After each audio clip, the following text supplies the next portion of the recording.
Halo, sampai jumpa kembali dengan channel saya, Mas Ida. Saat ini kita akan membahas tentang bagaimana cara mencari target penonton ya, yang akan menonton video kita dengan menggunakan rumus SPOK ya. S-nya subjek, subjek itu menuju kepada orangnya, kemudian predikat, predikat itu menuju kepada pekerjaannya, hobinya, kegiatannya, seperti itu. Kemudian objeknya adalah benda atau barang yang sering dipakai, yang digunakan oleh calon penonton kita. Kemudian keterangan itu bisa mengindikasi kepada waktu dan wilayah atau tempat atau negara seperti itu. Jadi teman-teman harus tentukan itu terlebih dahulu. Misalnya mau membuat sebuah konten, itu harus cari calon penontonnya itu siapa, ya. Orangnya itu siapa. Kemudian pekerjaannya apa. Kemudian objeknya barang apa saja, benda apa saja yang sering dipakainya. Kemudian keterangan waktunya di mana, ya, waktunya kapan. Kemudian tempatnya itu di mana, negaranya di mana, ya. Misalnya kita mau membuat sebuah konten luar negeri, kita tentukan dulu orangnya itu siapa.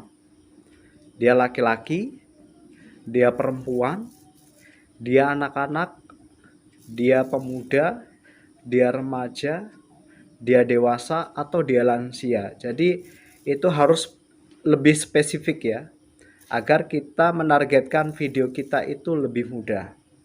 Ketika target ini tidak kita spesifik ya, jadi semua boleh kita jangkau, itu biasanya akan sulit ya. Jadi teman-teman harus spesifik. Orangnya itu siapa, jenis kelaminnya apa, ya. Kemudian umurnya berapa, usianya berapa, seperti itu. Dan predikatnya. Jadi pekerjaannya itu kira-kira apa? Ya, teman-teman harus mengetahui itu supaya ketika teman-teman memberikan sebuah video atau sebuah konten itu akan tepat sasaran. Akan tepat sasaran kepada calon penonton yang akan menonton video kita.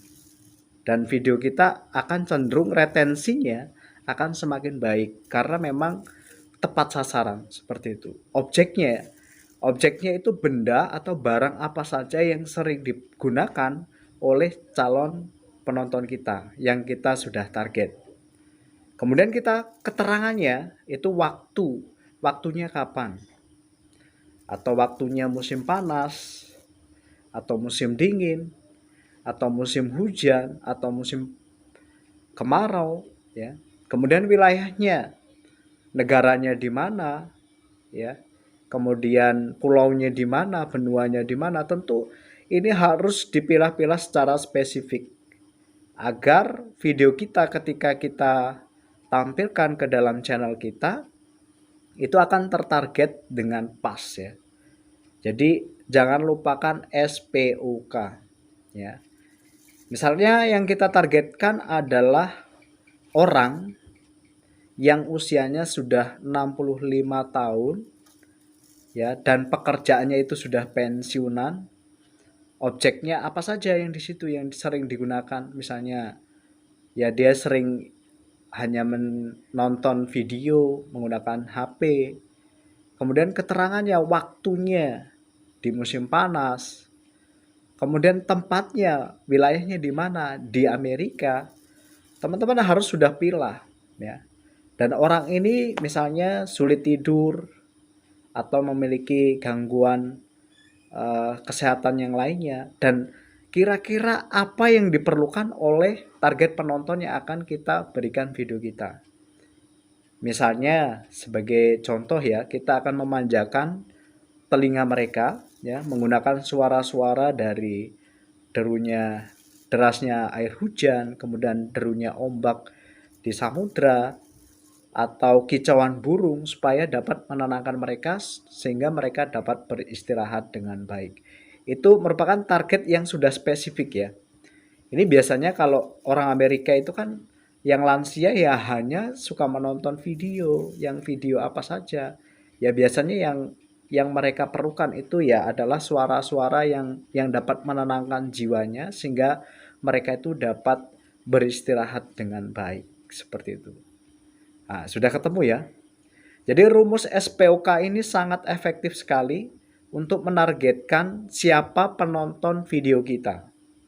Dan itu tidak harus lansia. Misalnya dia seorang pemuda, dia adalah seorang gamer ya. Dia adalah suka bermain game seperti itu. Objeknya ya tetap main HP atau main laptop. Itu seputar itu yang teman-teman harus ulik ya. Misalnya bagaimana cara memain game, kemudian cara membenarkan laptop yang rusak, tombolnya ketika main game seperti itu. Dan wilayahnya tetap di Amerika. Ya.